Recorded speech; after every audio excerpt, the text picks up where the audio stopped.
Let me begin with the test. This is academic institution, so although I'm not a professor, but I feign to be one, so let's begin with the test. Which university in modern times brought the whole board to China? Which university? A student. The next one, I'm not sure if you can answer. What year was it that the first time the USC board came to China?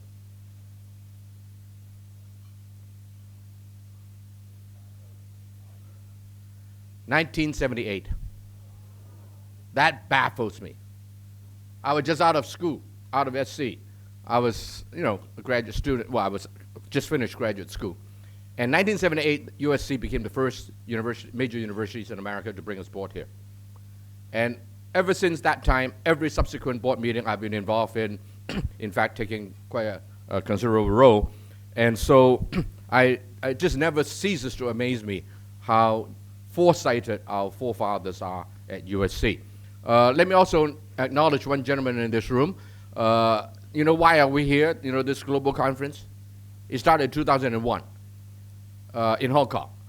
And that's because of Dick Jopnik, the former vice provost in charge of international affairs. Take a bow. So for all the good things we enjoyed today, part of it is because really Dick was very foresighted to start this event. I remember it very well in Hong Kong and then later in Shanghai as well. I was asked to just make a few comments on U.S.-China relations. I'm no expert because I don't have a PhD degree. And we just heard 4 gentlemen who are professors of one sort or another, 2 from this side of the Pacific and 2 from the other. I have 0 degree in the relevant field. I'm just an observer in events. And being dumb, I tend to distill things into its very, very simple, as essential element and forget about the rest. So if you find it a little bit too simple, don't be offended. I may be right. Okay, let me jump to the conclusion and work backwards from the conclusion. My conclusion is that, I think U.S.-China relations in the coming 2-3 decades, it's going to be okay. I don't think it's going to blow up. Of course, one reason is because I think things will blow up in the Middle East before things blow up here, but that's not a good reason. But let me present to you why I don't think that it's going to blow up. In order to have bad relations, you need 2 parties, right? If one party doesn't want to fight, you're probably not going to have a fight. And I argue that at least 1.5 of the 2 do or does not want to fight. China doesn't want to fight. I'm not sure China can fight. I'm speaking of militarily. But that said, as we all know, in military matters, there's a thing called leapfrogging. There's a thing called breakthrough technology that may be insignificant to most people, but can be extraordinarily significant. We all know that. But nonetheless, whatever the case, whether they can or they cannot, China doesn't want to fight. Why? Why bother? None of these issues, the Diaoyu Island, the Spratly, and all that stuff. Yeah, it's important, but at the end of the day, I don't think that it is something that it's going to escalate into too serious a problem because China doesn't want to fight. And China is still basically paying its attention on economic development, and it has a lot of problems, as Professor Dan Lynch just mentioned. There's tons of problems, and just to handle those problems, it's going to take all the attention of the top leaders. So if they can have a peaceful environment externally, obviously they'll opt for that, unless there's no option. So let's not leave China with no option. If there is an option, I think China would not take the option of fighting. What about the United States? I used to be a dreamer. I used to think that perhaps the United States, this is 15 years ago, and I'm 65 already, so already at that time I was 50. I'm just a late bloomer, I suppose.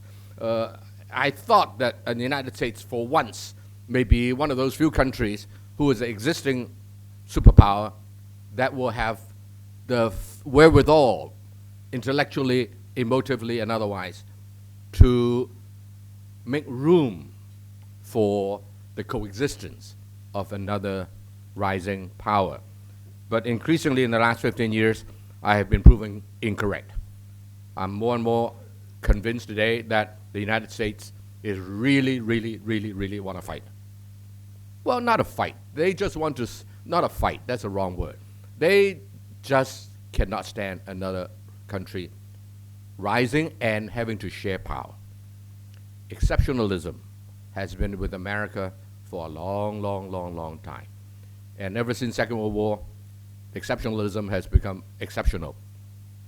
And so I'm just troubled in the last 15 years how America does a lot of things that to me doesn't bode well. But that said, why do I say that 1.5 of the two parties do not want to fight? That is, I don't think that the United States at the end of the day would want to pick a fight with China. It's why bother? And there's no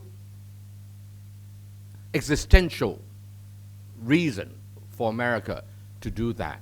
And sooner or later, America will get used to the fact that on the small world stage, there's another big boy there. Why not? Right? After all, it's 4 times your population, geographically about the same size. So I think that America, at the end of the day, will get used to it. Of course, there are always the danger of accidents. That's something that Tom has just indicated. That's something that we have to do our best to avoid. Now, obviously, there are other players in the region, some bigger, some smaller. Some you just stop having them ship banana and they would kneel down. Others are serious players. And so, you know, it's these secondary players, not the primary one being, you know, the U.S.-China, because we're talking about U.S.-China relations, that can cause enough trouble that can escalate situations beyond what we like to see. But at the end of the day, I think the United States will be sensible enough to not want to get into serious trouble with China. I am always reminded of what Churchill said. Churchill said that America will always do the right thing, but only after exhausting all other options. Now, Churchill has a lot of experience dealing with Americans. And I think the last 60 years or so since Churchill made that statement, or 70 years or so since Churchill made that statement, I think America has proven again and again to do the right thing. But as Churchill said, always trying everything else first. You all, I think most of the people here in this room are Americans.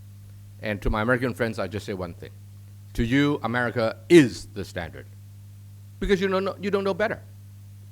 That's what you read every day in the newspaper, all the things that Tom put up, all those slides. That's what you read.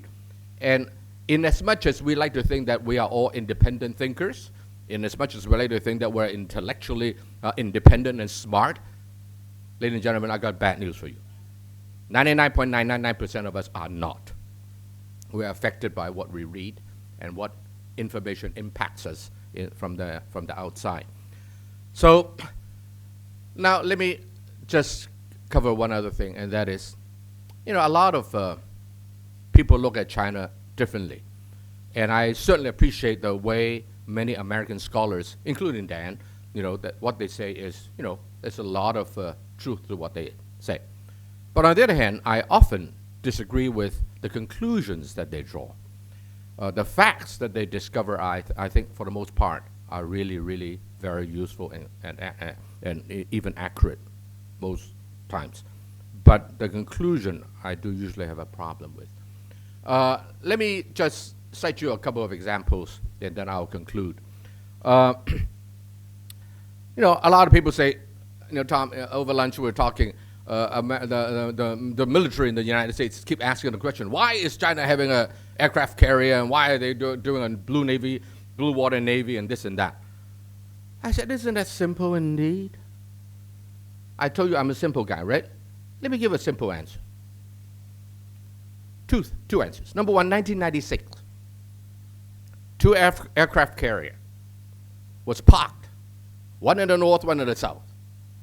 And my ex-White House friends assure me that it's not at the north and not at the south, but on the east, but it doesn't matter. As a show of force to China in 1996, when Li Denghui went to China and all that, went to the United States and so forth. Now, if you are a Chinese leader, what do? What can you do? Back in 1996, answer is nothing. There's nothing you can do. Because militarily, China is just backwards. So imagine, if you are, you don't have to be the military leader. If you're the civilian leader of China, doesn't matter who it is, you look at that situation and you say, God damn it, we can't even defend Taiwan, which is just a province of China. So how on earth do we deal with other issues? And so if you are a leader of China, the automatic thing you do, and I don't care what your last name is, as long as you're the leader of China, you will do it. That is to build up your military capabilities. Another one. 15 years ago, 2%. Then if I'm a little inaccurate in the numbers, correct me after my talk. Something like 2% of China's energy need is imported. Today, what is that number? 30%? 40%? And rising fast. And as we all know, 60% of the world's energy that is exported anywhere in the world passes through the Gulf of Hormuz, the Persian Gulf, right? And so what happened? A Chinese tanker moving slowly out of the Persian Gulf and move south because there's a subcontinent called India. And then you come close to Somalia. And those Somalians couldn't recognize the difference between the Chinese captain and Tom Hanks. You know Tom Hanks? You know that movie? Right? And say, hey, Tom is coming. Got a lot of money there. Let's go after him. What are you going to do? What is the Chinese tanker going to do? Pick up the phone and call the Seventh Fleet? Before you cross over, you leave the Gulf of Hormuz, you call the Fifth Fleet, based in Bahrain, right? And then once you leave it, do you call the Seventh Fleet? Don't forget, the Seventh Fleet was exactly the fleet that sent the two aircraft carrier in 1996 to Taiwan. China just has energy needs. China has food security issues. But I think more than food security is energy security. And there's just no way China can defend its own energy security without having a blue water navy. That's why I say, if the United States had been smart to work with China, then you co-develop things. You help China ensure energy security. Then China, in return, perhaps, can give you things that you want. I go to Israel a lot. I was there 4 times last year and 2 or 3 times this year.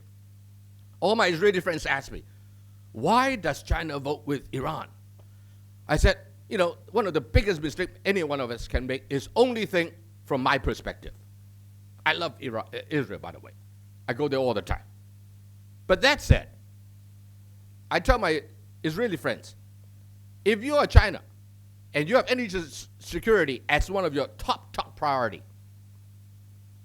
and Iran is where you can ship energy in among the easiest and the least complicated. And so, help China resolve energy security, and China will be able to play ball in many, many things. Consider another fact that China wants to develop its aerospace, its space program.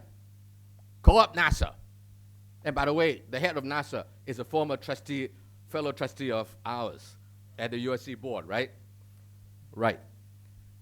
John is a great guy. He was with me in Shanghai the last time the board met here, and I took him to Peace Hotel. We had a wonderful evening. Anyway, he's now the head of NASA. The United States said no. So China has no choice but to develop itself. Does the United States have any say, any influence on the China's space program? Answer is no. And then you have TPP.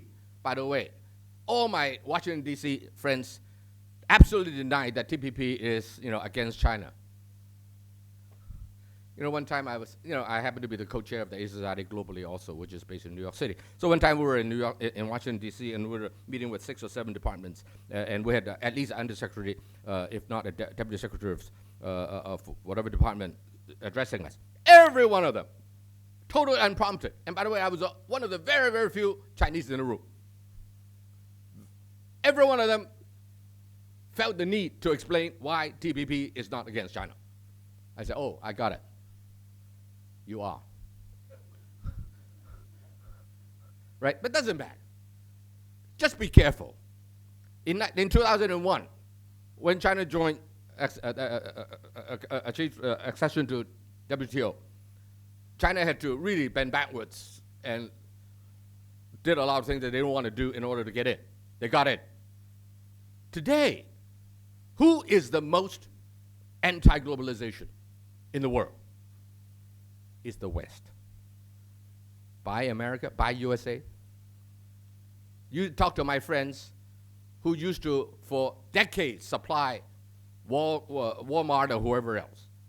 Now they are forced to bring manufacturing back to the United States and at the same price as when you manufacture in China. So be careful what you ask for. I suspect China may join TPP, just like America, the U.S. may join AIIB one of these days, the Asian Infrastructure Investment Development Bank, Investment Bank. And just be careful what you ask for. The answer may not be, when what comes, it may not be what you want. And so I think that, all too many things that is happening in U.S.-China relations today that cause me concern. But as I indicated earlier, that for other reasons, I don't think it's going to get out of hand. But there's always accidents, so there's still a lot of work. People like Dan, Tom, Mike, Chinoy, Professor Wu, Professor Shao. She's the only one that I didn't know before, but anyway. How stupid I am. But anyway, there's a lot of work for us to take care of in the years to come. Finally, let me just say 1 or 2 things, and I will end. A lot of Westerners, when they analyze China, I like the first chart that Dan put up there. They look at things as straight line. But the reality is, in human affairs, nothing is straight line. Human nature dictates that things undulate, like the market, they undulate. And so, these Westerners, I'm just amazed how such highly intelligent people, professors at whatever university, maybe including USC, should be so, I don't know what to say, but anyway, every time China slow down reform, they say, China's going backwards.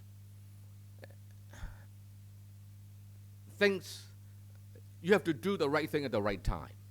You cannot have a one-way, unidirectional progression of most things in human affairs. So, at times, China needs to do different things, but I think the overall trend of the last 20-some years has been, in my opinion, in the right direction. So let me end with a word that I forgot whether Dan or Tom said. Talk about, Professor Shao did. You talk about mutual respect. Okay? Let me just end with this story. One time, when I first took over the chairmanship of the Asia Society, I took my co-chair and the president to see George Shultz. As you all know, he was a Secretary of State under Reagan, highly respected, and an energy expert, among other things. Before that, dean of the Chicago Booth School. And so I said, George, how do you see China? How do you see U.S.-China relations? And he said, Ronnie, let's begin with a little mutual respect. I said, what do you mean? he said, my wife Charlotte, his wife Charlotte, lovely lady, huh? Charlotte, she got a phone call one day.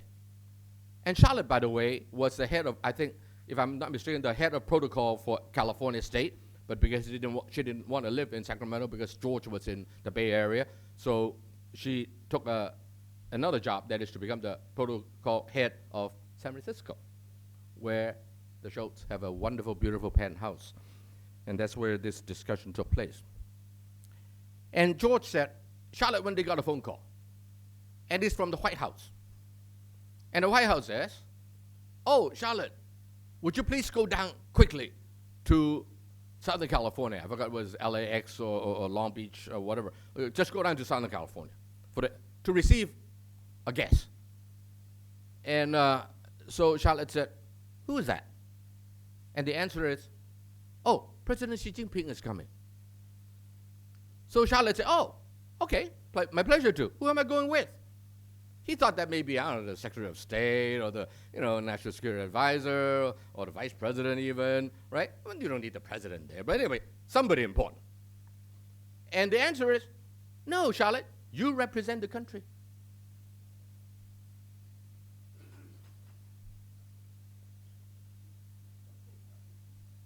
And George told me, he said, let's begin with some mutual respect, right? So Obama, where was he that day? He was doing a fundraising lunch in San Jose, if I remember correctly. And so they tried to get Michelle Obama to go. And Michelle Obama said, oh, my wife, my child is having a birthday. Actually, a few days later, but anyway. So I cannot go. So eventually, who went? The protocol head of the city of San Francisco. In as much as I love Charlotte, when you deal with international relations, you don't work that way. And to the credit of Charlotte, she called up Governor Brown. And that was the time, they went to Sunnylands. And by the way, the Sunnylands is managed by a USC professor, right, Jeff Cowan. Anyway, and if there's a lack of respect for one another, I think all these things that you and I talk about for the last couple of hours is at risk. In as much as we try to do the right thing on both sides, if we don't have the basic fundamental respect for one another, all bets are off. Perhaps my conclusion at the beginning will be proven incorrect if we don't get the mutual respect right. Shall we do that? Thank you.